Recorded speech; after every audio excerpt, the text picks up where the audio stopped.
Olá, e bem-vindo à Curiosidade Nocturna.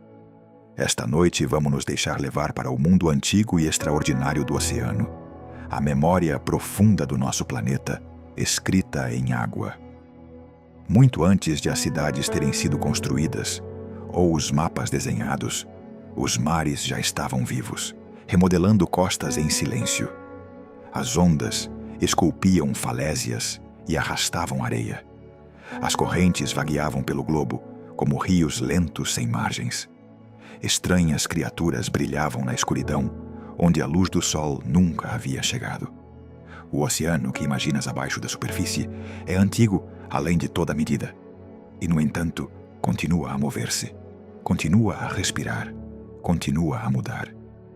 Esta é a história do mar. Uma história de sal e pressão, de criação e colapso, de beleza que demora milhões de anos a formar-se. Por baixo de cada onda, em cada grão de areia da orla, há sussurros de mares antigos, glaciares e estrelas dissolvidas há muito na água. Se gostas destas viagens tranquilas, convido-te a dar gosto, a subscrever ou a deixar um comentário lá embaixo. Ajuda outros a encontrar o caminho até aqui.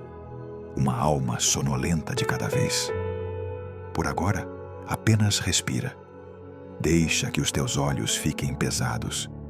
E deixa que o oceano ancestral leve os teus pensamentos. Vamos começar. Se pudesses olhar para a terra do espaço com olhos novos, não lhe chamarias terra de forma alguma. Chamarias oceano. Mais de 70% da superfície do planeta jaz sob a água do mar, um vasto mundo azul que envolve os continentes no seu abraço. Visto de cima, as massas continentais aparecem como ilhas dispersas sobre um mar interminável. O oceano não é um único corpo de água, mas 5 regiões conectadas que fluem entre si sem uma verdadeira fronteira a separá-las. O Pacífico, por si só, é maior do que toda a terra do planeta combinada.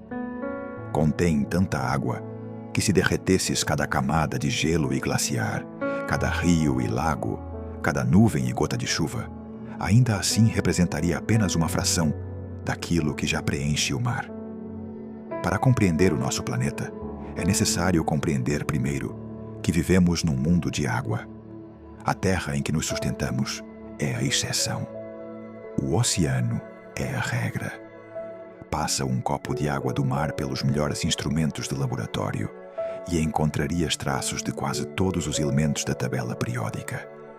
O ouro, o urânio, o lítio e o manganês dissolvem-se no mar em quantidades demasiado pequenas para ver, mas suficientemente vastas para importar. O ingrediente dominante é o cloreto de sódio, ou vulgar sal de mesa, que dá à água do mar o seu sabor familiar.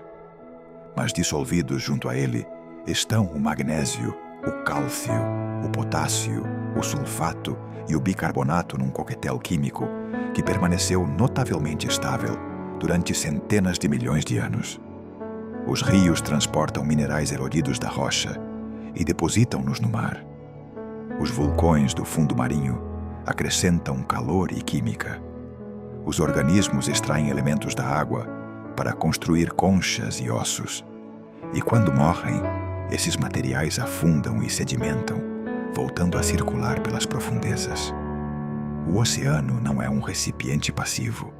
É o maior laboratório de química do mundo, executando reações que governam o clima, a vida e o próprio ar que respiramos. Perto da superfície, onde o sol aquece a água e o vento agita as ondas, o oceano pode parecer acolhedor, mas desce apenas algumas centenas de metros e a temperatura cai de forma dramática. Quando chegas ao mar profundo, a água mantém-se apenas acima do ponto de congelação, alguns graus acima de onde se forma o gelo. Este frio não é uma simples curiosidade. Impulsiona um dos mecanismos mais poderosos do oceano, um sistema de circulação global, que às vezes é chamado a grande correia transportadora oceânica. Nas regiões polares, A água fria torna-se densa e afunda até ao fundo, empurrando as camadas mais profundas e pondo todo o oceano em movimento lento. Esse movimento transporta calor, oxigênio e nutrientes por todo o globo, conectando o calor equatorial com o frio polar, num ciclo interminável que demora aproximadamente 1000 anos a completar um circuito completo. As profundezas frias não são zonas mortas, e são o coração pulsante de uma circulação que mantém vivo o mundo da superfície. Imagina descer ao oceano como se lesses os capítulos de um livro. A primeira camada, a zona fótica ou iluminada, estende-se apenas 200 metros para baixo e alberga quase toda a vida fotossintética do oceano. A luz solar ainda chega aqui, e a água fervilha com plâncton, peixes e cor. Abaixo encontra-se a zona crepuscular, onde a luz se desvanece até um tênue brilho azul, e os organismos sem equivalente em terra flutuam na penumbra. Mais abaixo começa a zona da meia-noite, absolutamente escura, fria e sob uma pressão tremenda. A vida aqui brilha com a sua própria luz, caçando e escondendo-se na escuridão. A zona abissal estende-se pelo verdadeiro fundo do oceano, planícies planas de lama, onde a pressão esmagaria instantaneamente um ser humano desprotegido. E no fundo absoluto, na zona radal que só se encontra nas fossas mais profundas, as criaturas evoluíram durante milhões de anos em condições mais extremas do que a superfície de alguns planetas. Cada camada é um mundo separado, conectado apenas pela chuva lenta de partículas que cai de cima. Temos melhores mapas da superfície de Marte do que do fundo do nosso próprio oceano. Apesar de séculos de navegação e décadas de investigação, a grande maioria do leito marinho permanece sem cartografar com alta resolução e sem ser explorada por olhos humanos. O mar profundo cobre uma área maior do que toda a terra do planeta combinada, mas apenas uma pequena fração foi observada diretamente. Cada expedição que desce a águas inexploradas regressa com algo inesperado. As novas espécies descobertas numa única imersão podem ser dezenas, ou ecossistemas completos encontrados em lugares que se julgavam ermos, formações geológicas estranhas que reescrevem os manuais.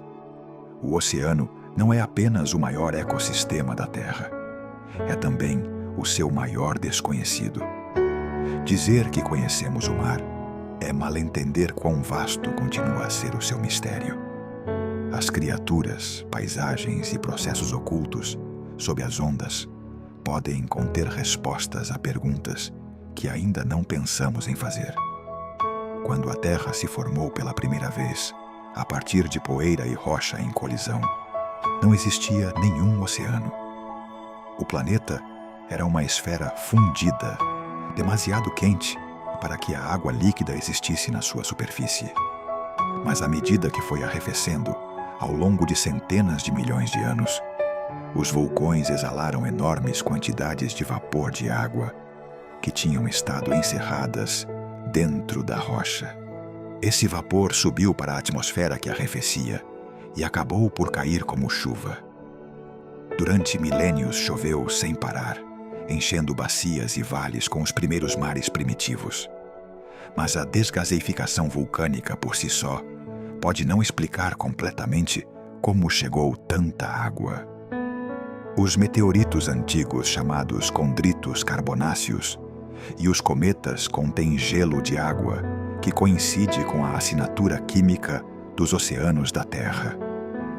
Alguns cientistas acreditam que um bombardeamento de objetos gelados do sistema solar exterior complementou a água vulcânica, trazendo o ingrediente final. O oceano não é simplesmente velho. Está montado a partir do próprio universo. Quando respiras, estás a encher os teus pulmões com oxigênio, produzido em parte pelas florestas e em parte pelo mar. Diminutos organismos microscópicos chamados fitoplâncton flutuam perto da superfície do oceano e realizam a fotossíntese tal como as árvores, absorvendo dióxido de carbono e libertando oxigênio. A sua produção combinada é espantosa. Os cientistas estimam que o fitoplâncton gera entre 40% e 60% de todo o oxigênio na atmosfera terrestre. São invisíveis a olho nu e, no entanto, a sua presença coletiva molda o ar de todo o planeta. Sem eles, a vida terrestre, tal como a conhecemos, não poderia existir. Estas fábricas em miniatura também formam a base de quase todas as cadeias alimentares marinhas. Cada peixe, baleia e ave marinha depende em última análise deles para obter energia. Uma proliferação de fitoplâncton pode ser vista do espaço como uma nuvem turquesa em redemoinho na água superficial. Estas pequenas vidas tornam possíveis coisas enormes. A água é extraordinariamente boa a absorver e libertar calor lentamente, uma propriedade que torna o oceano um dos reguladores climáticos mais importantes da Terra. O mar absorve mais de 90% do excesso de calor produzido pelo efeito de estufa, armazenando-o nas suas vastas profundezas e libertando-o gradualmente. Sem este amortecedor, as temperaturas na superfície oscilariam de forma muito mais drástica entre estações e entre o dia e a noite. As correntes oceânicas transportam o calor dos trópicos para os polos, moderando climas que, de outra forma, seriam muito mais severos. Os suaves invernos da Europa Ocidental são em grande parte um presente da corrente do Golfo, um rio de água quente atlântica que flui para norte pela superfície do oceano. A mesma corrente que aquece Inglaterra e a Noruega começou a sua viagem perto do Equador, transportando o calor tropical milhares de quilômetros antes de o libertar na atmosfera norte. O oceano não apenas responde ao clima, cria-o.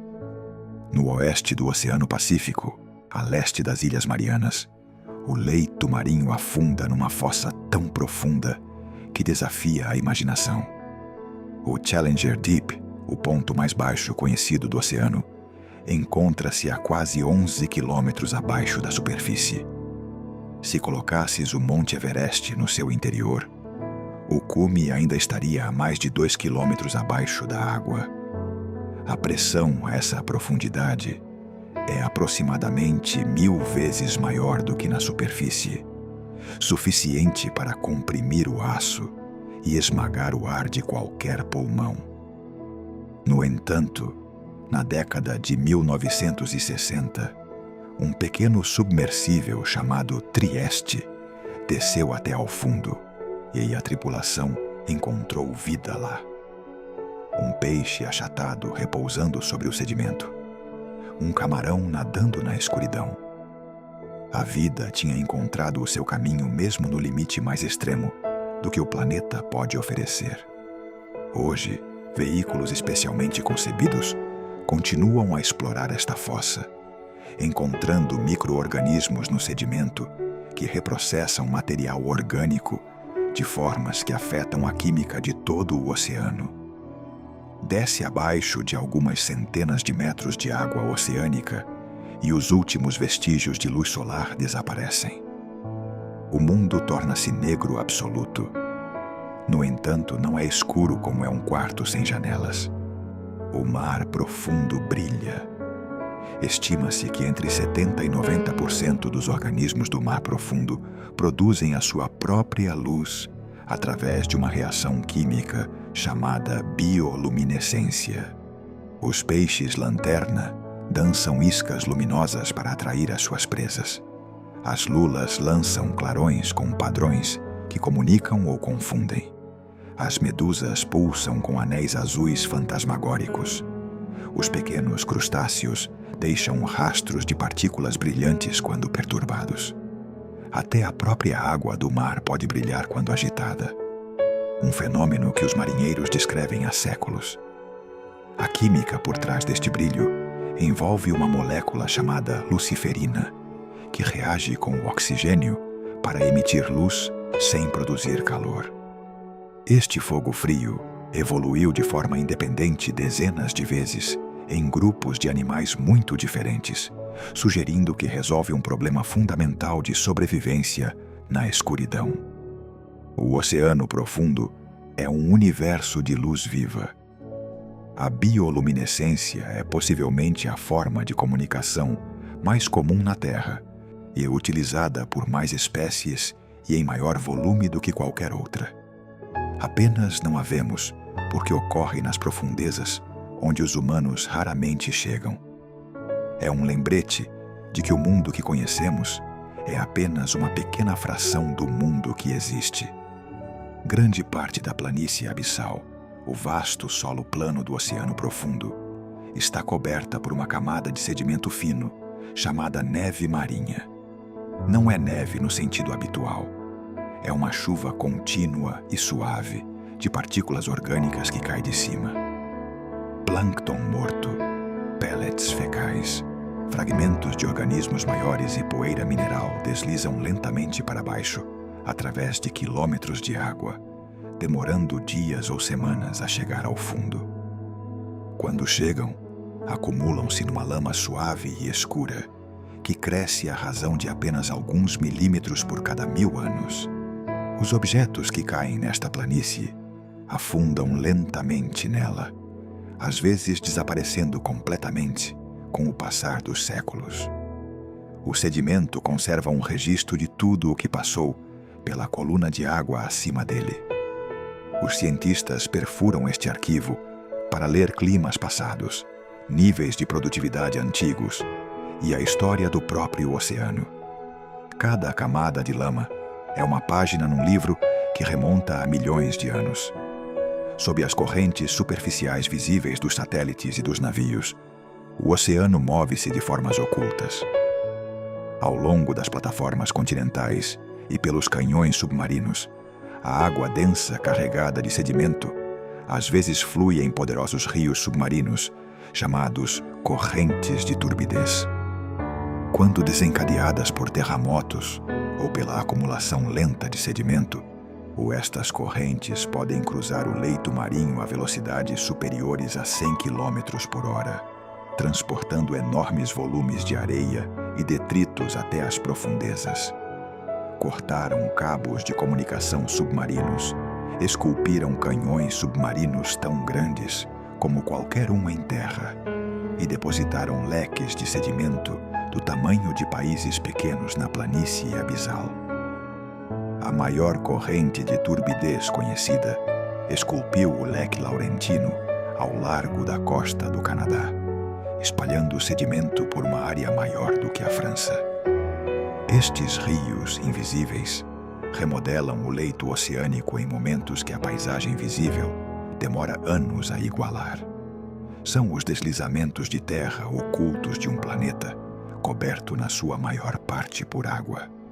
Passa o dedo pelo fundo do Oceano Atlântico e traçarias uma cadeia de montanhas que se estende desde o Ártico até ao Oceano Antártico e depois cruza os oceanos Índico e Pacífico. O sistema da dorsal mesoceânica tem mais de 60 mil quilômetros de comprimento. A cadeia montanhosa mais extensa da Terra, quase completamente oculta sob o mar. Na sua crista, as placas tectônicas separam-se e a rocha fundida emerge para cima, formando novo solo oceânico. As próprias montanhas elevam-se vários quilômetros acima da planície circundante.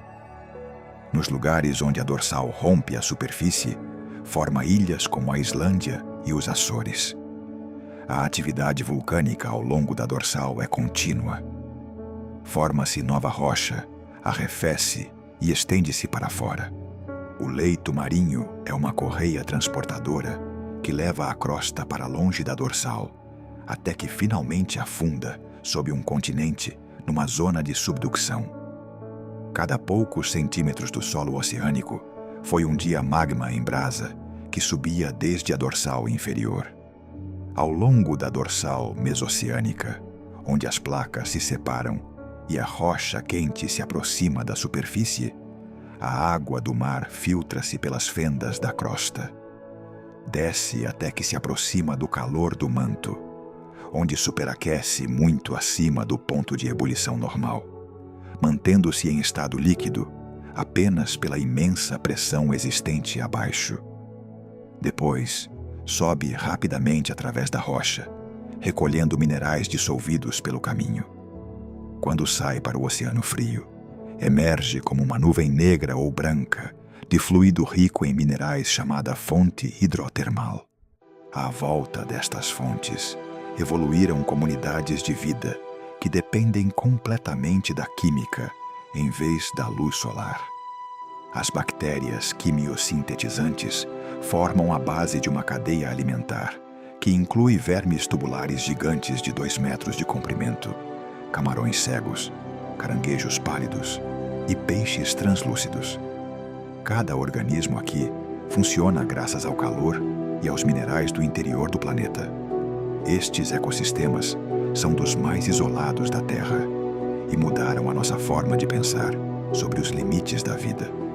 O som viaja pela água cerca de 4 vezes mais rápido do que pelo ar, e a certas profundezas mal perde intensidade. No meio do oceano existe uma camada chamada Canal SOFAR, cujas siglas em inglês correspondem a Sound Fixing and Ranging, onde a pressão e a temperatura se combinam para criar uma autoestrada acústica. O som que entra neste canal pode percorrer milhares de quilômetros, envolvendo-se à volta do globo como uma mensagem sussurrada numa catedral. As baleias aproveitam esta propriedade para comunicar através de bacias oceânicas. As profundas chamadas das baleias azuis e dos rorquais, gravadas abaixo do alcance auditivo humano, podem viajar de um hemisfério a outro. Os cientistas utilizaram o canal SOFAR para monitorizar terremotos submarinos distantes e até para medir as temperaturas globais do oceano, rastreando a velocidade com que o som viaja através da água que se aquece. O oceano está cheio de som. A maior parte é biológica.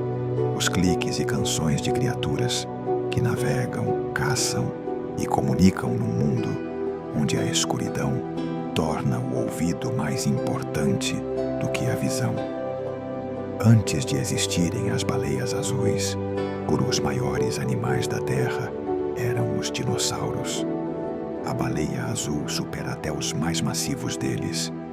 Os adultos podem crescer até mais de 30 metros de comprimento e pesar até 180 toneladas métricas, o equivalente aproximado de 30 elefantes.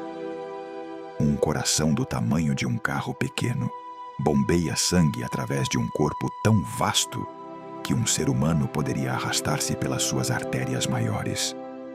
No entanto, este gigante alimenta-se de krill, crustáceos não maiores do que um dedo.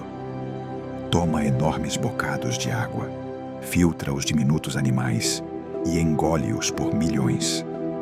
Durante a época de alimentação, uma única baleia azul consome até 4 toneladas de krill por dia.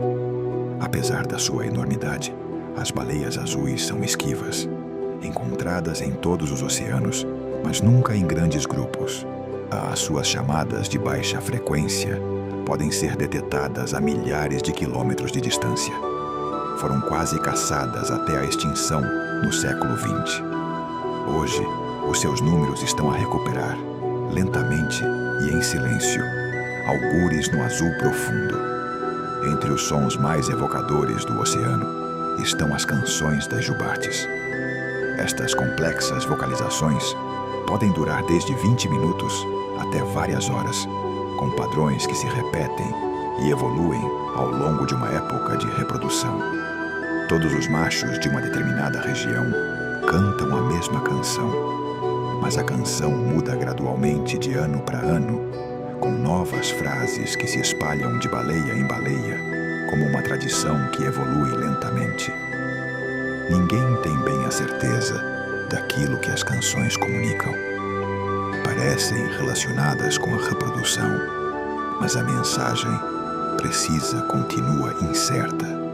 O que os cientistas sabem é que estas chamadas, que viajam através do canal SOFAR, podem ser ouvidas por outras baleias a milhares de quilômetros de distância. Uma baleia que canta ao largo do Hawaii pode estar a responder a uma chamada que se originou perto do Alasca. O oceano é um mundo acústico e as baleias encontram-se entre os seus oradores mais eloquentes, enchendo a água escura com composições que não têm paralelo em terra. Nenhum animal na terra muda a sua aparência de forma mais dramática ou mais rápida do que o polvo. Em menos de um segundo, um polvo pode passar de marfim pálido a castanho escuro, de pele lisa a uma floresta de protuberâncias texturizadas, de uma forma arredondada a uma silhueta que imita a rocha, as algas ou até outros animais. Esta capacidade é controlada por milhões de células que mudam de cor chamadas cromatóforos, que se expandem e contraem sob controle neuronal direto. O polvo não vê a cor no sentido convencional. Os seus olhos carecem dos receptores de cor que os humanos têm. No entanto, produz exibições de cor de uma precisão espantosa. Os cientistas acreditam que pode perceber a cor através de fotorreceptores na própria pele. A inteligência por trás deste camuflagem é igualmente notável. Os polvos resolvem puzzles, utilizam ferramentas, aprendem observando outros e brincam, um comportamento que antes se julgava exclusivo dos mamíferos e das aves. Nos recifes pouco profundos do oceano, estas criaturas de 8 braços encontram-se entre os animais cognitivamente mais complexos que existem. Um recife de coral que parece rocha sólida está na realidade vivo. Cada braço ramificado e cada domo arredondado é formado por incontáveis pequenos pólipos, animais de corpo mole, mais pequenos do que uma unha. Cada pólipo constrói uma taça de calcário à sua volta para se proteger, e quando morre, a taça permanece. Os novos pólipos crescem sobre os antigos. Camada a camada, colônia a colônia, o recife eleva-se em direção à luz solar ao longo de séculos e milênios. A grande barreira de coral, ao largo da costa da Austrália, estende-se por mais de 2.000 quilômetros, sendo a maior estrutura biológica da Terra, suficientemente grande para ser vista do espaço. Apesar de cobrir menos de 1% do solo oceânico, os recifes de coral albergam aproximadamente 1/4 de todas as espécies marinhas conhecidas. São as florestas tropicais do mar. Cada pólipo de coral mantém uma relação com algas microscópicas chamadas zooxantelas, que vivem nos seus tecidos, partilhando os produtos da fotossíntese numa associação que impulsiona todo o ecossistema do recife. Esta parceria é extraordinariamente precisa e extraordinariamente frágil. Quando a água aquece apenas 1 ou 2 graus acima do normal durante semanas, os corais expulsam as suas algas em resposta ao estresse, ficando brancos num processo chamado branqueamento. Sem as algas, os corais perdem a sua principal fonte de energia e podem morrer em semanas se as temperaturas não regressarem ao normal.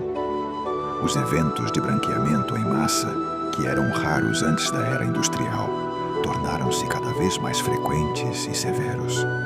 A Grande Barreira de Coral sofreu múltiplos eventos de branqueamento em massa nos últimos anos, afetando áreas que antes se julgavam suficientemente isoladas para estar protegidas.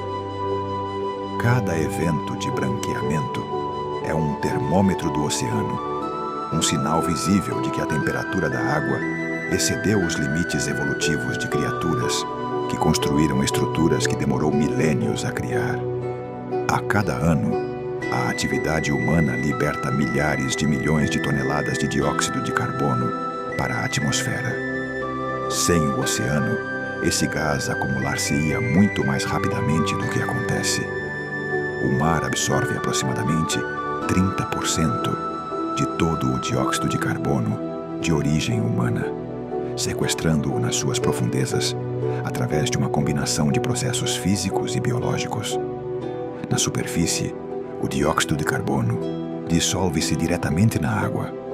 Na zona fótica, o fitoplâncton absorve-o durante a fotossíntese e incorpora-o em matéria orgânica.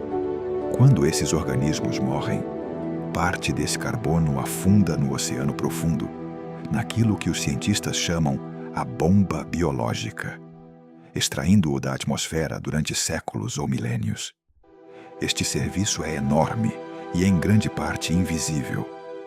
O oceano é o sumidouro de carbono mais importante do planeta.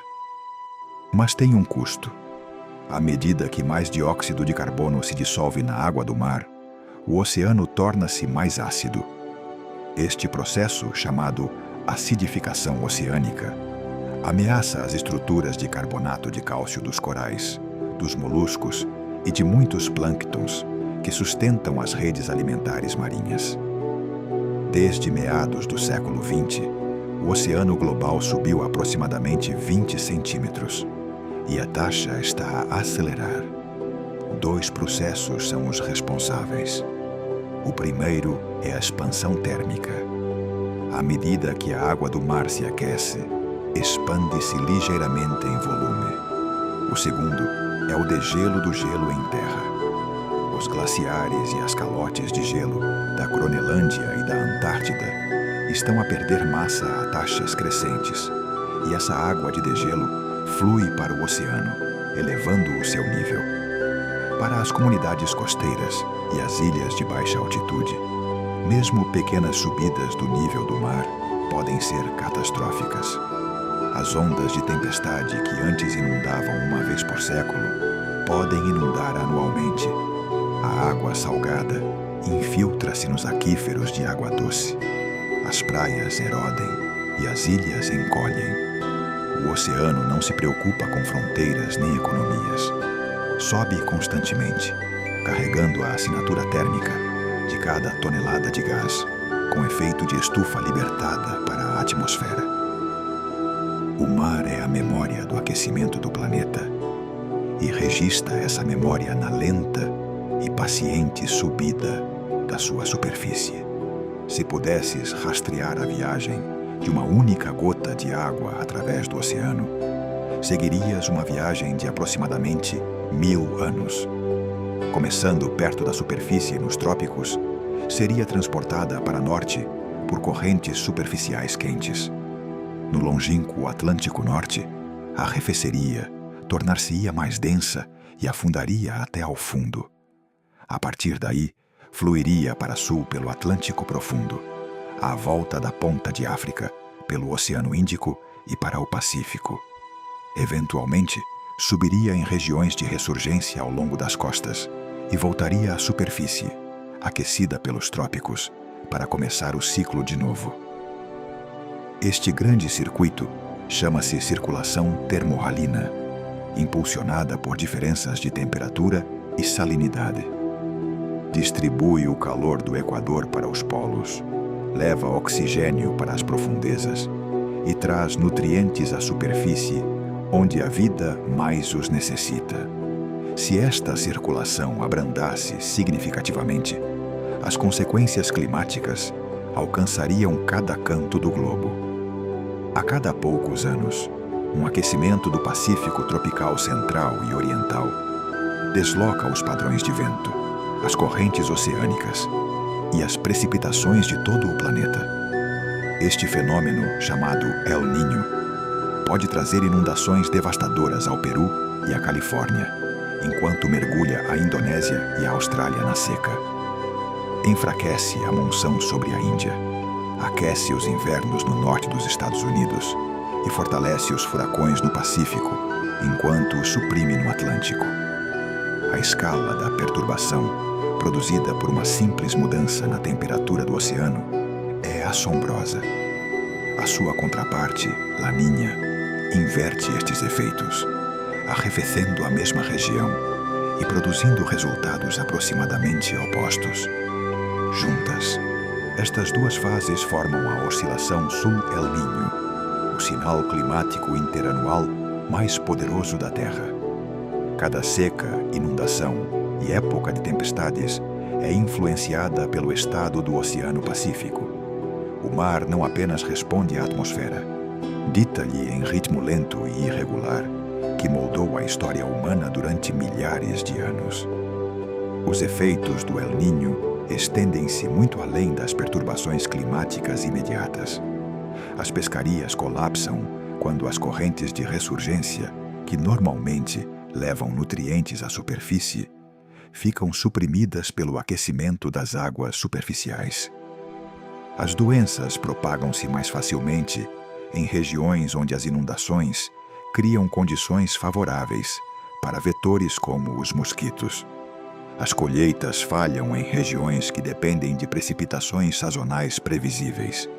Civilizações antigas colapsaram durante eventos de El Niño excepcionalmente intensos, e os arqueólogos encontraram evidências de colapsos sociais correlacionados com anomalias climáticas registradas nos sedimentos oceânicos.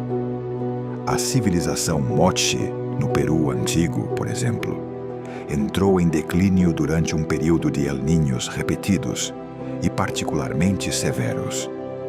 Este fenômeno, que começa com uma simples mudança de temperatura numa região remota do Pacífico, demonstra como o oceano e a civilização humana estão ligados de formas que raramente reconhecemos. Quando a água doce congela, o gelo forma-se na superfície e isola a água de baixo, permitindo que os peixes sobrevivam ao inverno sob uma tampa gelada. A água do mar comporta-se de forma diferente, porque o sal dissolvido reduz o seu ponto de congelação. À medida que a água superficial arrefece, torna-se mais densa e afunda, trazendo água ligeiramente mais quente de baixo, numa mistura constante. Quando o oceano finalmente congela, o gelo resultante é diferente em estrutura e comportamento. O gelo marinho está cheio de pequenos canais, repletos de salmoura extremamente salgada, que drena para baixo à medida que o gelo se forma, criando água fria e densa, que afunda até ao fundo e impulsiona a circulação profunda.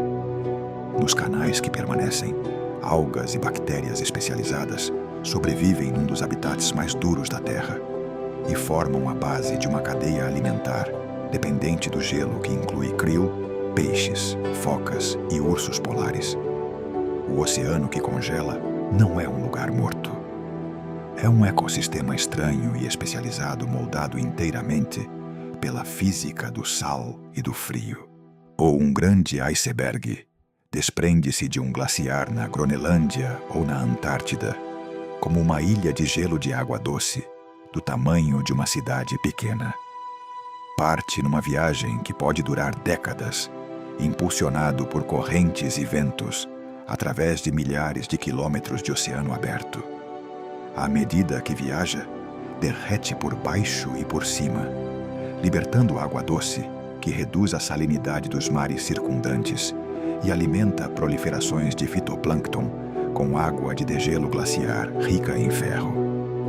Os icebergs mais massivos, chamados icebergs tabulares, desprendem-se das plataformas de gelo da Antártida e podem superar o tamanho de alguns países europeus. Um iceberg rastreado por satélites derivou desde a Antártida cruzando o Atlântico e para o Oceano Antártico antes de finalmente se dissolver. O degelo destes gigantes congelados está a acelerar à medida que as temperaturas do oceano sobem. Cada iceberg que desaparece representa água doce que esteve encerrada no gelo glaciar durante milhares de anos, voltando agora ao mar em questão de anos. No meio do Oceano Atlântico Norte, encontra-se um mar definido, não pela terra, mas pela água. O Mar dos Sargassos é delimitado por todos os lados por correntes oceânicas. A corrente do Golfo, a oeste, a corrente do Atlântico Norte a norte, a corrente das Canárias a leste e a corrente equatorial do Atlântico Norte a sul. Estas correntes aprisionam um corpo em redemoinho de água quente, clara e pobre em nutrientes no centro.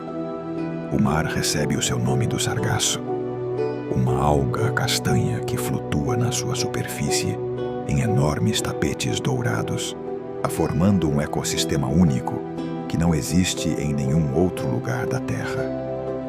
As tartarugas marinhas juvenis escondem-se entre os tapetes. Os cavalos marinhos agarram-se às frondes. Pequenos peixes, caranguejos e invertebrados, que evoluíram especificamente para viver em algas flutuantes, tornam este um dos habitats mais estranhos da Terra. A enguia europeia migra milhares de quilômetros para desovar no Mar dos Sargassos, e as suas larvas deslizam nas correntes de volta aos rios da Europa. Uma viagem que dura anos. Desde a costa do Peru até as margens das Filipinas, o Oceano Pacífico estende-se por mais de 19 mil quilômetros, quase metade da circunferência da Terra no Equador. É mais largo do que a distância da Terra à Lua.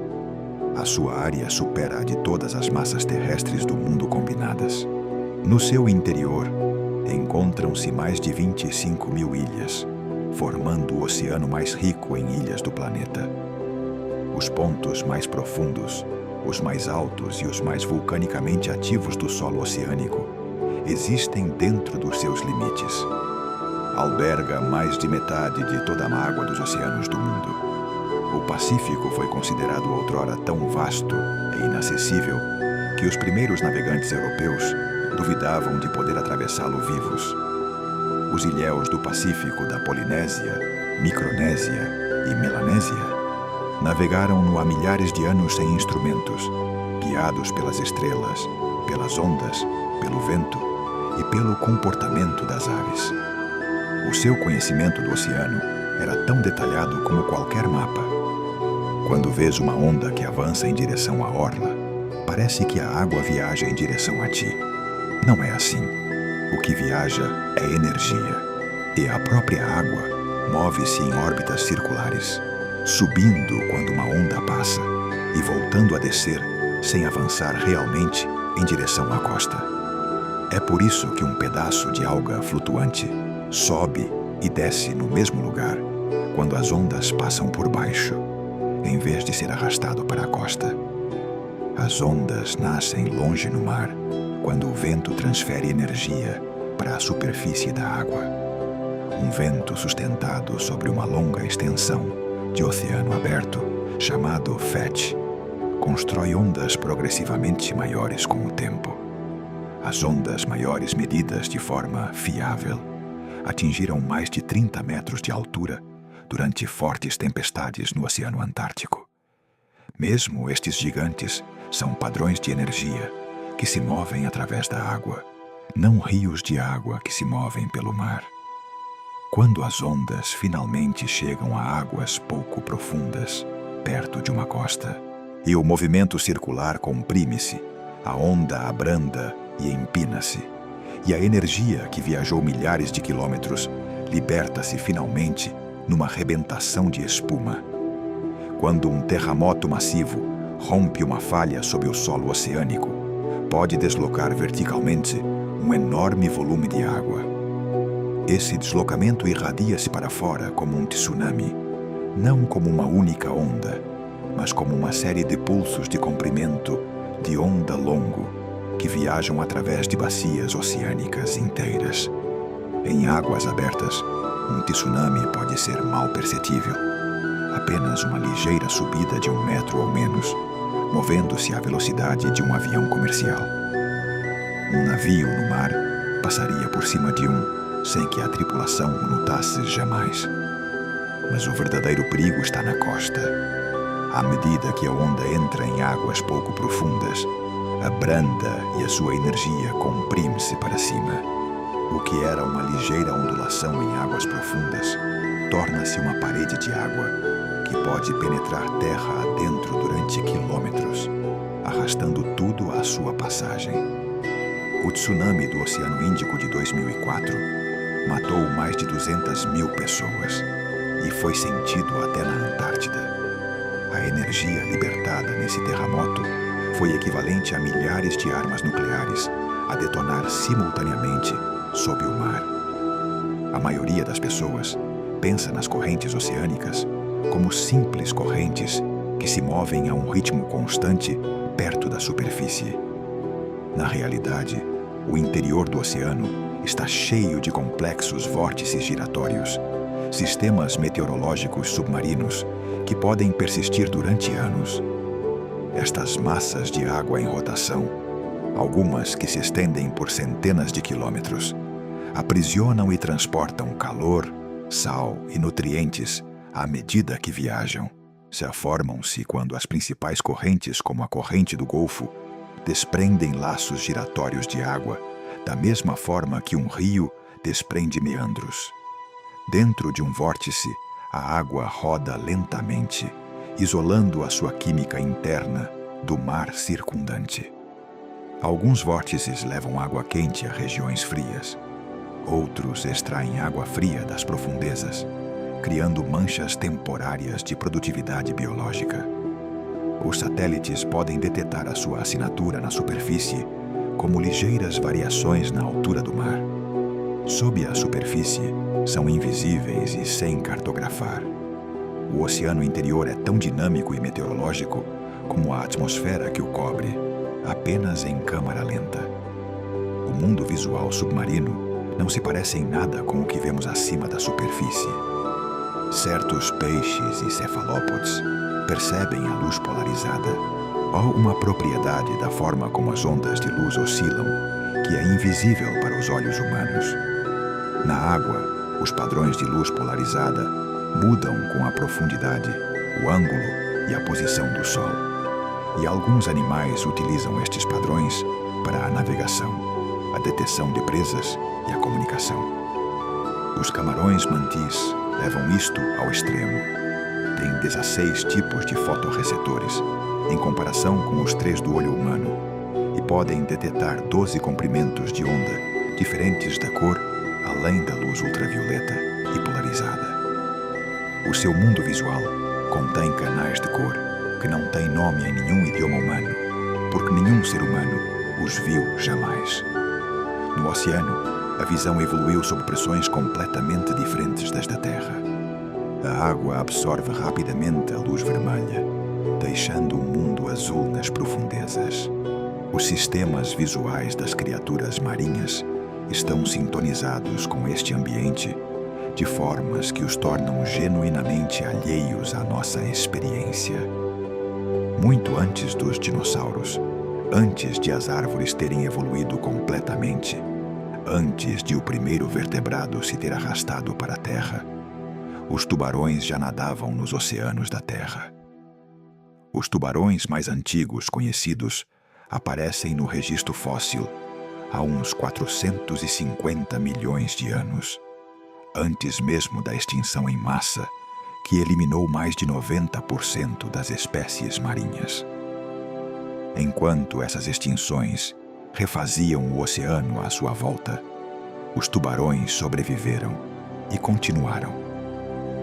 As formas modernas que reconhecemos evoluíram num período de tempo muito mais curto, mas o plano básico de um predador cartilaginoso com um excelente sistema sensorial e uma forma corporal eficiente mal mudou em centenas de milhões de anos. Os tubarões detectam os campos elétricos gerados pelos músculos vivos, podem cheirar uma única gota de sangue diluída num enorme volume de água e sentem as mudanças de pressão através do seu sistema de linha lateral. Estão perfeitamente concebidos por 400 milhões de anos de teste, aperfeiçoados através de cada extinção que o planeta lhes pôde lançar. Os tubarões são também fundamentais para a saúde dos ecossistemas marinhos, de formas que apenas começamos a compreender. Como predadores de topo, regulam as populações das suas presas, evitando que uma única espécie domine e empobreça o ecossistema. Estudos que acompanharam a recuperação de ecossistemas marinhos protegidos mostraram consistentemente que a presença de tubarões está associada a uma maior diversidade de espécies e a recifes mais saudáveis.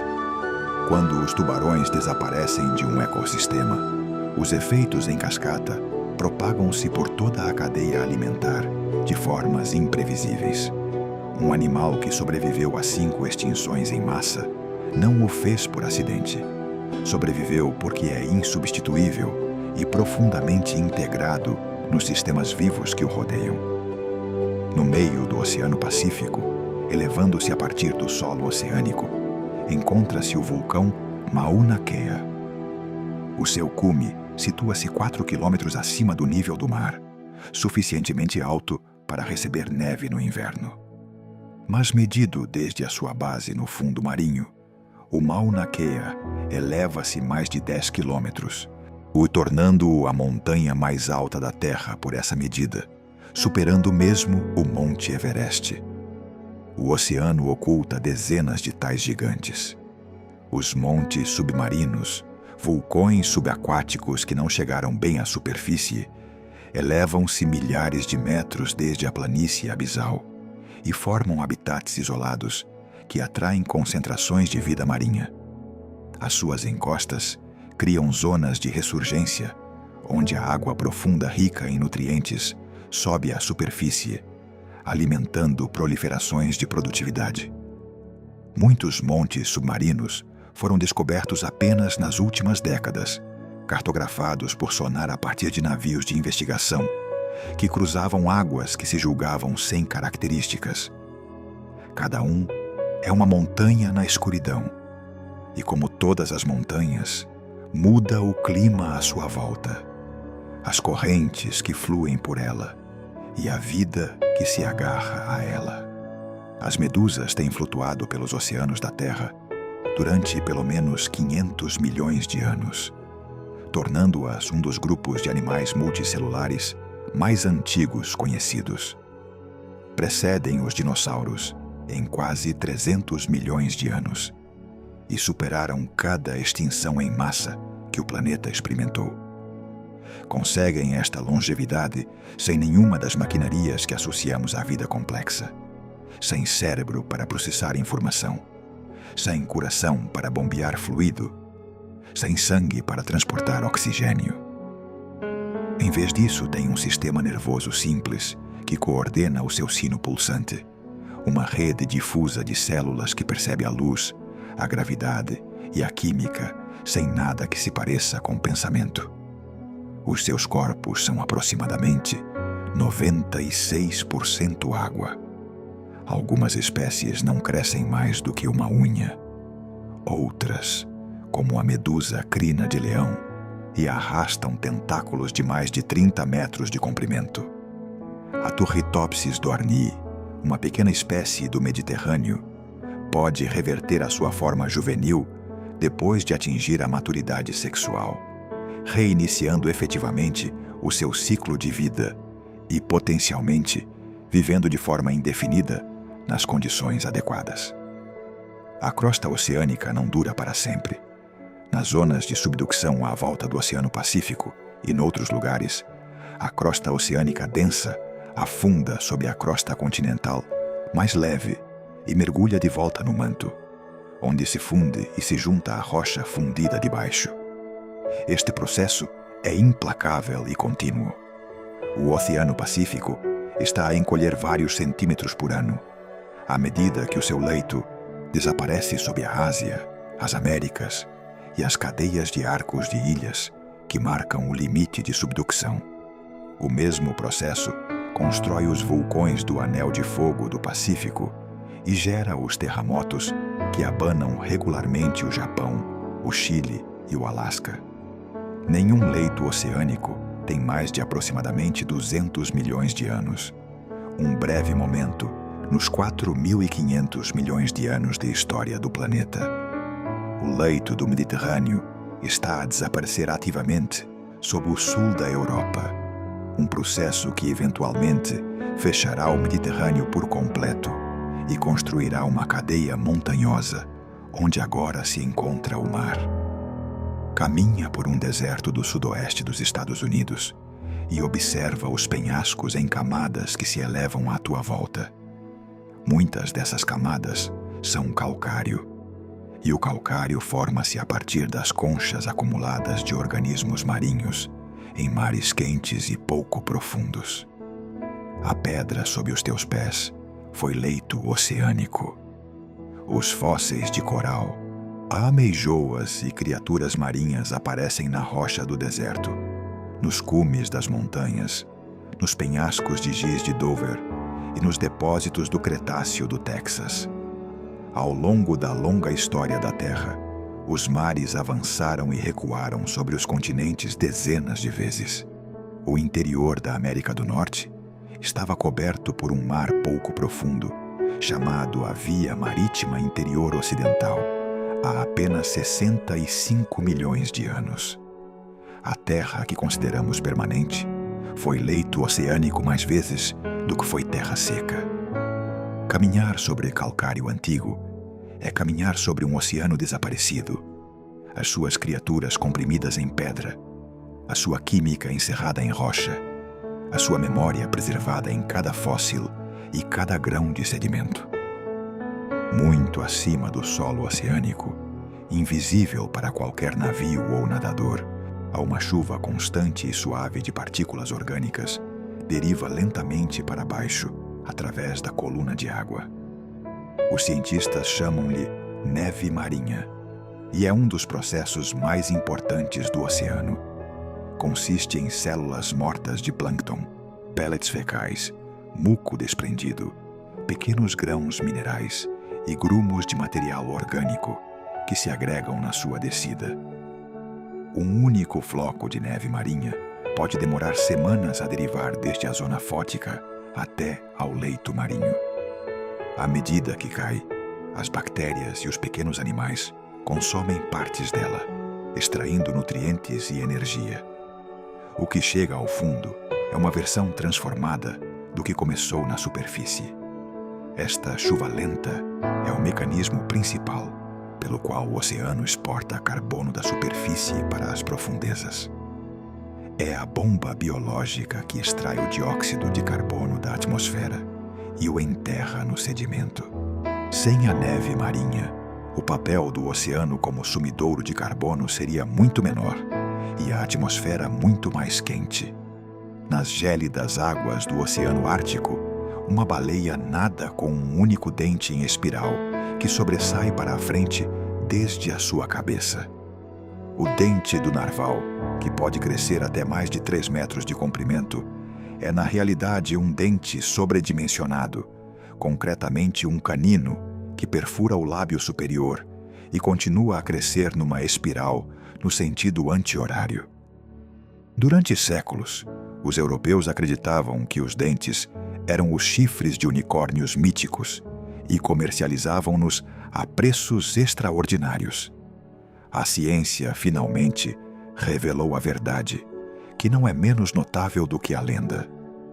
O dente está cheio de milhões de pequenas terminações nervosas que se ligam ao mundo exterior, tornando-o num órgão sensorial extraordinário. Foi observado narvals a usar os seus dentes para detectar pressão, temperatura, salinidade e gradientes de partículas na água, saboreando essencialmente o oceano à sua volta. Também os usam em interações sociais e às vezes em competição.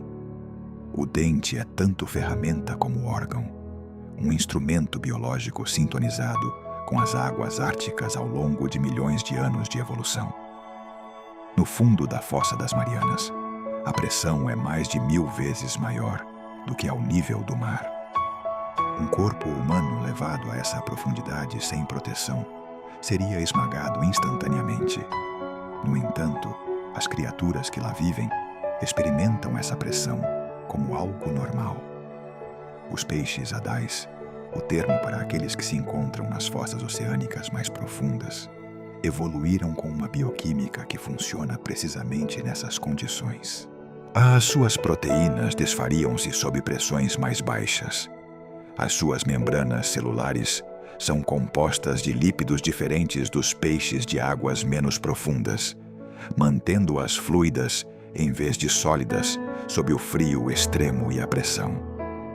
O peixe caracol, uma pequena criatura pálida de aspecto pouco chamativo, foi encontrado a viver mais fundo do que qualquer outro vertebrado, a mais de 8 quilômetros abaixo da superfície.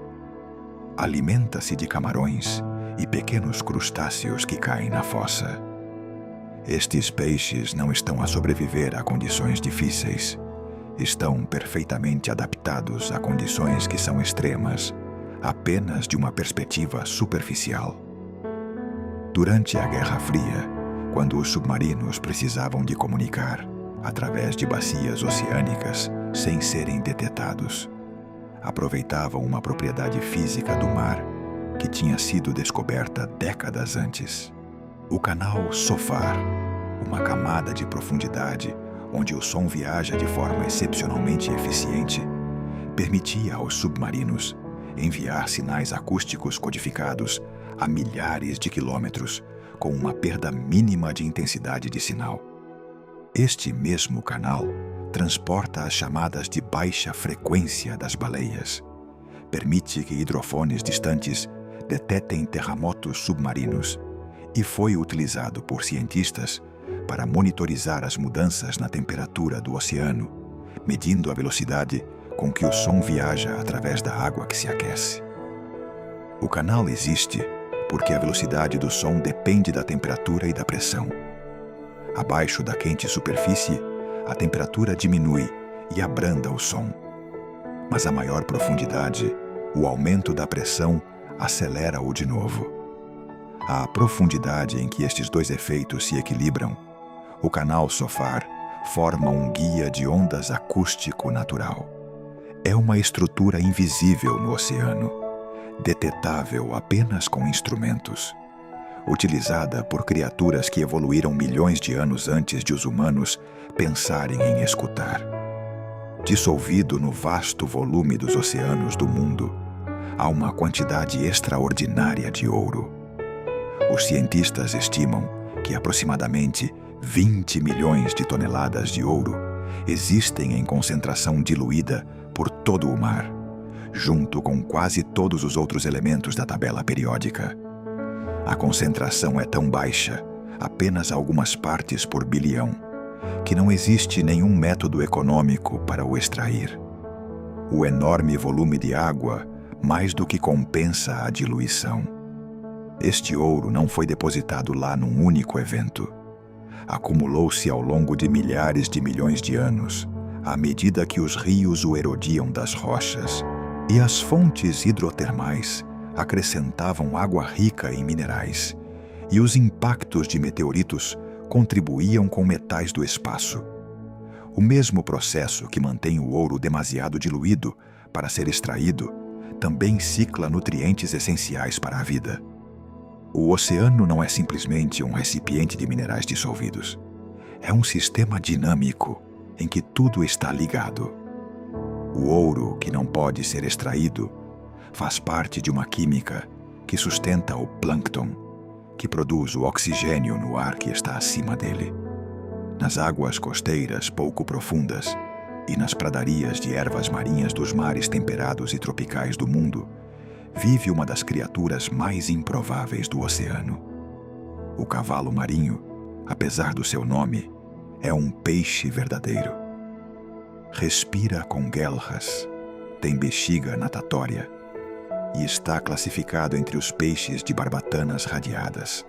Mas quase tudo o resto sobre ele desafia as expectativas. Nada em posição vertical, impulsionado apenas por uma pequena barbatana dorsal que bate dezenas de vezes por segundo. Utiliza a sua cauda preensil para se agarrar às ervas marinhas contra as correntes. Não tem estômago, o que significa que tem de comer quase constantemente para sobreviver. Mas o mais notável é a sua estratégia reprodutiva. A fêmea do cavalo marinho deposita os seus ovos numa bolsa de criação na barriga do macho, onde ele os fertiliza, os nutre através de uma rede de vasos sanguíneos e os leva até ao nascimento. Algumas espécies dão à luz mais de 1000 cavalos marinhos em miniatura num único evento.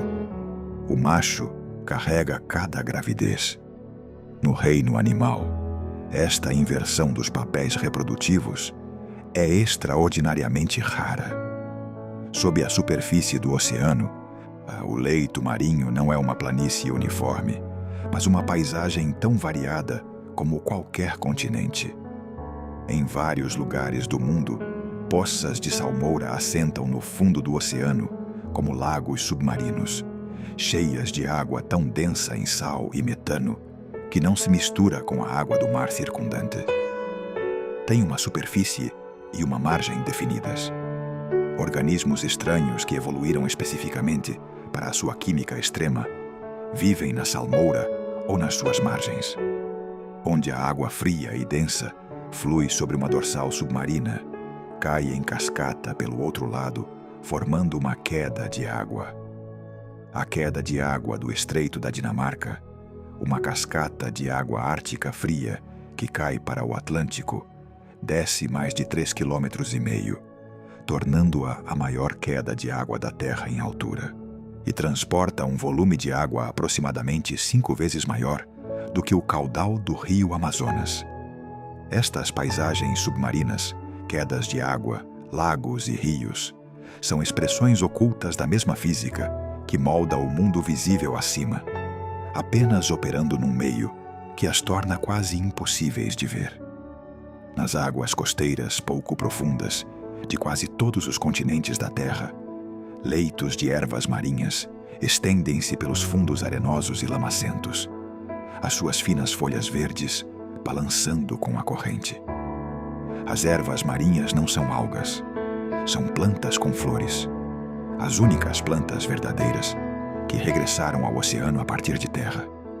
As suas raízes ancoram o sedimento, as suas folhas abrandam o fluxo de água e as suas densas pradarias proporcionam habitat de criação para peixes, tartarugas marinhas e peixe-boi. Mas o seu papel ecológico mais importante pode ser um invisível a olho nu. As pradarias de ervas marinhas sequestram carbono a taxas até 35 vezes maiores do que as florestas tropicais por unidade de superfície. Conseguem isto enterrando matéria orgânica nos seus densos sistemas radiculares e no sedimento estável e pobre em oxigênio que está por baixo deles, onde a decomposição é lenta. Os cientistas chamam a isto carbono azul, em distinção do carbono sequestrado nas florestas. No entanto, as pradarias de ervas marinhas estão a desaparecer mais rapidamente do que as florestas tropicais, perdidas para a poluição, as âncoras dos barcos e o desenvolvimento costeiro, levando consigo as suas reservas de carbono. O oceano não é uma tigela uniforme de água. Está estratificado em camadas horizontais invisíveis, separadas por fronteiras abruptas chamadas termoclinas e haloclinas, onde a temperatura e a salinidade mudam bruscamente em apenas alguns metros. Nos oceanos tropicais, uma camada superficial quente assenta sobre uma camada profunda fria, como o azeite sobre a água, resistindo à mistura. Esta estratificação significa que os nutrientes aprisionados nas frias profundezas não conseguem subir facilmente à superfície iluminada onde a vida poderia usá-los. Em contraste, os oceanos polares misturam-se mais livremente, levando os nutrientes à superfície e apoiando uma extraordinária produtividade biológica. Os submarinos aproveitam as termoclinas para se esconderem do sonar, uma vez que o som refrata-se no limite de densidade, de formas que criam sombras acústicas. Os peixes navegam por estas camadas invisíveis, caçando onde a ressurgência fria leva as presas à superfície. A estrutura estratificada do oceano é fundamental para a forma como distribui calor, oxigênio e nutrientes. é tão importante para o mar como as frentes meteorológicas para a atmosfera, dando forma a tudo o que vive no seu interior. Ao longo das costas tropicais e subtropicais de mais de 100 países, os manguezais crescem na zona de água salobra entre a terra e o mar. Os seus enredados sistemas radiculares, elevando-se a partir dos pântanos de lama marítima, como catedrais naturais, são alguns dos ecossistemas mais produtivos da Terra, albergando peixes e camarões juvenis, sequestrando o carbono nos seus densos solos de turfa e filtrando os poluentes da água costeira. Mas os manguezais também fornecem um serviço que os engenheiros ainda lutam para replicar. As suas densas redes de raízes dissipam a energia das ondas, reduzindo a altura da maré de tempestade em até metade em alguns estudos. Durante o tsunami do Oceano Índico de 2004, as aldeias protegidas por florestas de manguezais intactas sofreram menos inundações e danos do que aquelas onde as florestas tinham sido destruídas. Uma parede viva de árvores pode superar um dique de betão, ao mesmo tempo que fornece habitat e alimento.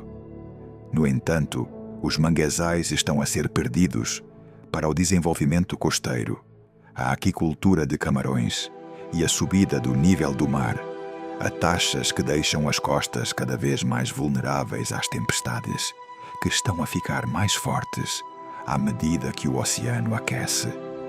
A cada ano, há uma pequena ave marinha que pesa apenas 100 gramas realiza uma viagem que nenhum outro animal na Terra tenta. O andorinha do Ártico cria no Ártico durante o verão boreal, depois voa até a Antártida para experimentar o verão austral e regressa. A viagem de ida e volta cobre aproximadamente 70 mil quilômetros, e alguns indivíduos têm sido rastreados a voar ainda mais longe, seguindo padrões de vento favoráveis. Ao longo de uma vida que pode superar os 30 anos, um único andorinha do Ártico pode percorrer uma distância equivalente a 3 viagens à Lua e de regresso. Estas aves experimentam mais luz solar do que qualquer outro animal da Terra, vivendo quase perpetuamente no verão polar. Navegam pelo Sol, pelas estrelas e pelo campo magnético da Terra. Aves anilhadas foram recuperadas após décadas de realizar esta mesma viagem sem falhar. A migração é alimentada pela rica vida marinha dos mares polares. O andorinha do Ártico é uma ave do oceano, tanto como do céu, mergulhando nas ondas para apanhar peixes que sustentam as extraordinárias exigências energéticas do seu voo interminável. Dentro do sedimento do fundo oceânico, jaz um arquivo de história planetária tão detalhado e tão completo que reescreveu a nossa compreensão das alterações climáticas. Cada camada de sedimento conserva informação química e biológica sobre as condições do seu tempo. Os isótopos de oxigênio nas diminutas conchas de foraminíferos revelam temperaturas oceânicas antigas. A presença ou ausência de certas espécies marca as mudanças na química e produtividade do oceano. As partículas de ferro de erupções vulcânicas distantes conservam-se em camadas exatas. O pó das idades do gelo deixa bandas visíveis no sedimento tropical. Os cientistas perfuram testemunhos deste sedimento a partir de navios de investigação, extraindo cilindros de material que representam milhões de anos de deposição contínua. Ao analisar estes testemunhos, reconstruíram a história das idades do gelo, os períodos quentes, os eventos de acidificação oceânica e as extinções em massa. O oceano lembra tudo o que aconteceu a este planeta. O seu sedimento é o registro mais completo do passado, da Terra que existe, escrito não em palavras, mas em química e osso. Durante a maior parte da história da Terra, o oxigênio não era uma característica da atmosfera, nem do oceano. A vida surgiu e diversificou-se num mundo anaeróbico, impulsionado por outras reações químicas. Mesmo hoje, certas regiões do oceano, chamadas zonas mínimas de oxigênio, contêm tão pouco oxigênio dissolvido que a maioria dos animais não consegue sobreviver lá. Mas alguns organismos prosperam precisamente nestes ambientes de baixo oxigênio. As bactérias chamadas anaeróbias utilizam sulfato ou nitrato para a respiração em vez de oxigênio, produzindo sulfureto de hidrogênio como subproduto. Nos sedimentos do Mar Negro e nas bacias ao largo das costas do Chile e da Namíbia, comunidades inteiras de micro-organismos existem sem nenhum oxigênio de todo. Em 2010, os cientistas descobriram animais multicelulares, chamados loricifera, a viver em sedimentos anóxicos do Mediterrâneo, os primeiros animais complexos, conhecidos capazes de completar o seu ciclo de vida sem oxigênio. E estas descobertas empurram os limites do que definimos como habitável. A vida no oceano não apenas tolera o inesperado, explora-o. O oceano atual é fundamentalmente diferente do oceano de há 3.000 milhões de anos. No éon arcaico inicial, a água do mar continha quase nenhum oxigênio e era rica em ferro, sulfureto e outros compostos reduzidos que seriam tóxicos para a maior parte da vida moderna. O ascenso das bactérias fotossintéticas transformou lentamente esse mar antigo, libertando oxigênio que primeiro reagiu com o ferro dissolvido, convertendo-o em óxido e depositando as formações de ferro em bandas que hoje extraímos. Apenas depois de todo o ferro ter sido oxidado, é que o oxigênio começou a acumular-se na atmosfera. Intervalos posteriores trouxeram as suas próprias mudanças. Os períodos mais quentes viram mares mais superficiais e evaporados com maior salinidade. Os períodos mais frios produziram uma química diferente à medida que os glaciares bloqueavam a água. Os eventos de extinção em massa deixaram assinaturas químicas no sedimento. O oceano nunca foi estático. Coevoluiu com a atmosfera e com a vida, cada um dando forma ao outro numa retroalimentação que durou 4.000 milhões de anos. O mar que imaginas é apenas um instantâneo numa transformação contínua. Cada vez que um navio de investigação implanta redes ou câmaras em partes inexploradas do oceano profundo, regressa com algo desconhecido para a ciência.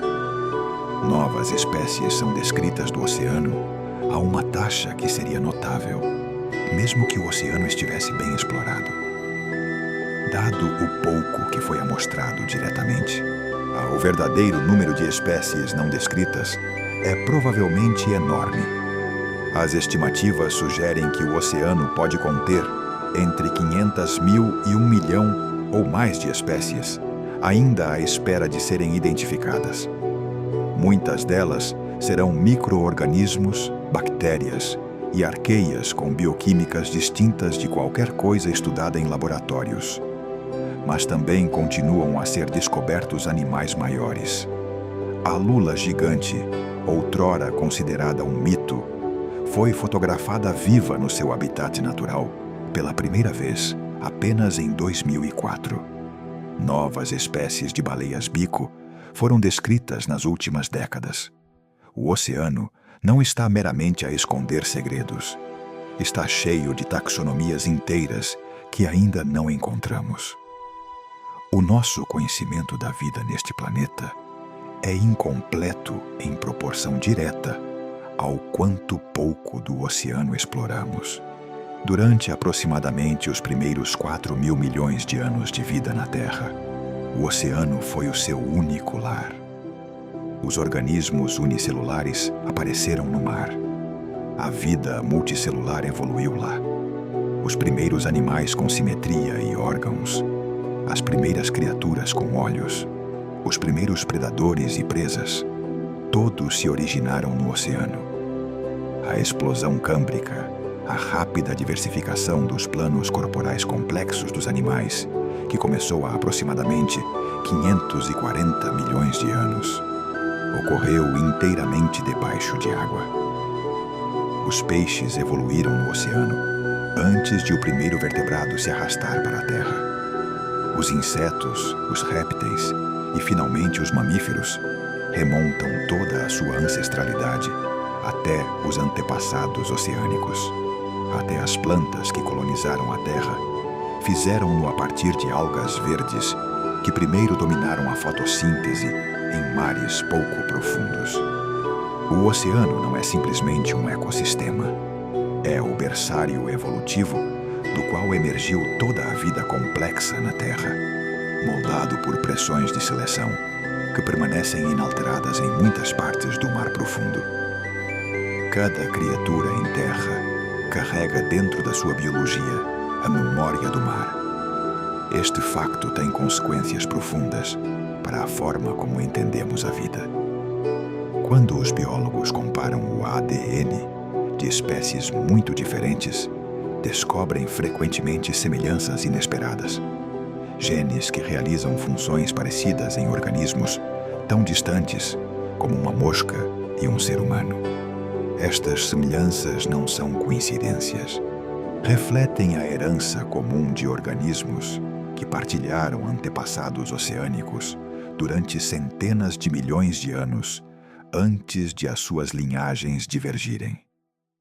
Os genes que controlam o desenvolvimento dos olhos nos vertebrados estão relacionados com os genes que controlam a visão nos insetos. Embora os nossos antepassados comuns tenham vivido há mais de 500 milhões de anos, muito antes de qualquer criatura ter saído do mar. O oceano não foi apenas o berço da vida. Foi o laboratório onde os planos fundamentais da biologia foram testados e aperfeiçoados antes de serem levados para a Terra. E antes de os hidrofones começarem a gravar o interior do oceano no século XX, as pessoas imaginavam o mar profundo como um mundo de silêncio absoluto. A verdade é precisamente o oposto. O oceano está cheio de som. As baleias cantam, clicam e gemem. As colônias de camarões estalam as suas garras em rajadas coordenadas que geram sons mais altos do que um motor a jato. Os peixes produzem grunhidos, coachos e assobios para a comunicação, o cortejo e a defesa do território. O próprio leito marinho range e retumba com a atividade geológica. Os terremotos distantes enviam tremores de baixa frequência através da água. A chuva cria um sussurro na superfície. Até o gelo que se parte nos mares polares produz sons que viajam milhares de quilômetros. O ruído humano dos navios, do sonar e da indústria acrescentou uma nova camada com que muitos animais marinhos agora têm de competir. A paisagem sonora do oceano é uma sinfonia complexa que toca há centenas de milhões de anos, encamadas e intrincada, cheia de comunicação que mal estamos a começar a decifrar. O aumento do ruído humano nos oceanos nas últimas décadas alterou profundamente este ambiente acústico. Os navios de carga produzem ruído de baixa frequência que se propaga por centenas de quilômetros, sobrepondo-se às chamadas das baleias, que dependem das mesmas frequências para comunicar. Estudos documentaram que as baleias em águas muito traficadas cantam em volumes mais altos, mudam as frequências das suas chamadas ou escolhem rotas que as afastam das fontes de ruído. O sonar militar de alta intensidade tem sido associado a encalhes em massa de baleias-bico, forçadas a subir rapidamente para fugir ao som. O oceano, que evoluiu durante centenas de milhões de anos como um espaço de comunicação biológica, está a ser transformado num ambiente acusticamente perturbado, com consequências que mal compreendemos. Na beira do mar, de onde as ondas lavam e recuam 2 vezes por dia, jazem alguns dos habitats mais produtivos e biologicamente diversos da Terra. As poças de maré são pequenas bolsas de água do mar, aprisionadas em depressões rochosas entre as marés. Numa poça não maior do que uma banheira, podem coexistir dezenas de espécies. As estrelas do mar caçam mexilhões. Os caranguejos ermitãos aproveitam o que a maré deixa. As anêmonas filtram o plâncton com tentáculos ondulantes. Os caramujos raspam algas das superfícies rochosas. Os góbios escondem-se em fendas, enquanto os blênios saltam entre poças. Cada criatura numa poça de maré deve sobreviver condições que oscilam entre extremos. 2 vezes por dia, água do mar fresca repõe a poça. Entre marés, a água pode aquecer ao sol, arrefecer no nevoeiro, tornar-se mais salina ao evaporar ou refrescar com a chuva. Os organismos que lá vivem encontram-se entre os mais resistentes ambientalmente da Terra, adaptados à imprevisibilidade, de formas que os tornam sujeitos ideais para entender como a vida responde à mudança. Os mapas dividem o oceano no Pacífico, no Atlântico, no Índico, no Antártico e no Ártico. Mas estas fronteiras são invenções humanas. A água não respeita as linhas desenhadas no papel. O oceano é um corpo contínuo, conectado em cada fronteira, trocando água, calor, sal e vida através de cada divisão imaginária.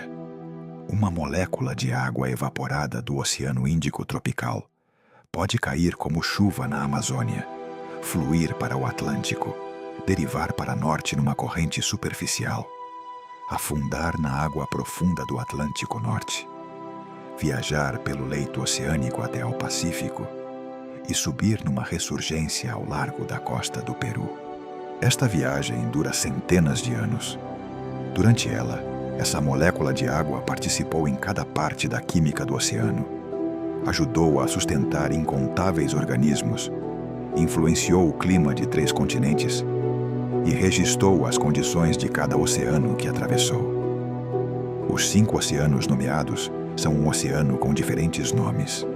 Não tem princípio nem fim. Simplesmente move-se sempre.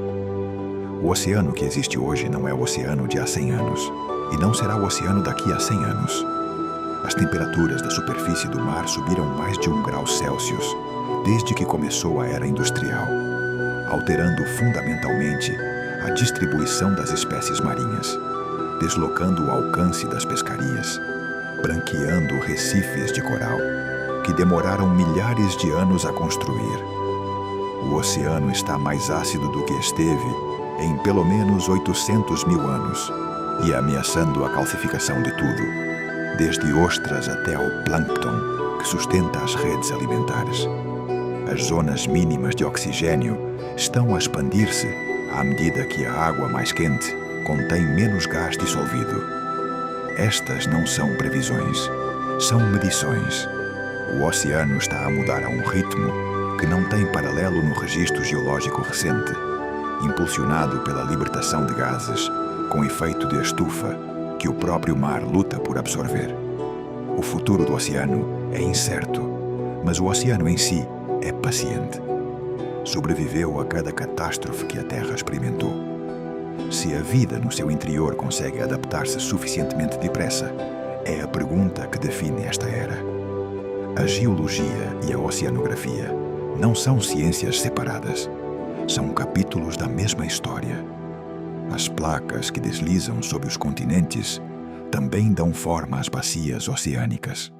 Os vulcões que constroem montanhas também constroem ilhas e fontes hidrotermais. As idades do gelo que esculpiram vales também mudaram o nível do mar em centenas de metros. Os fósseis no calcário do deserto foram um dia leito oceânico. O ouro de uma aliança pode ter chegado à Terra dentro de um meteorito que se estatelou num mar primitivo. Cada gota de água, cada respiração de oxigênio, cada ciclo químico que sustenta a vida na Terra passa pelo oceano em algum momento. O mar não é uma fronteira na beira do mundo.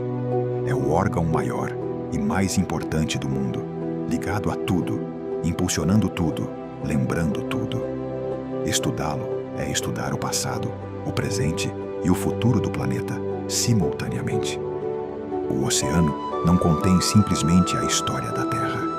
É a história da Terra, escrita em sal, pressão e tempo. Mesmo agora, enquanto o mundo se aquieta à tua volta, o oceano move-se. Em algum lugar, uma corrente profunda leva água fria desde os polos em direção ao Equador, na escuridão muito abaixo da superfície. Em algum lugar, uma medusa bioluminescente pulsa suavemente através da zona da meia-noite. A sua luz, a única claridade a quilômetros em qualquer direção. Em algum lugar, uma baleia azul move-se através da água profunda. A sua chamada a viajar milhares de quilômetros antes de se desvanecer no sussurro do mar. Num recife, os peixes descansam em fendas enquanto o ritmo das marés marca as horas. Na planície abissal, a neve marinha deriva para baixo em lentas espirais, levando a tênue memória da luz solar a um fundo que nunca viu o céu. O oceano tem feito isto desde antes de haver vida para o testemunhar.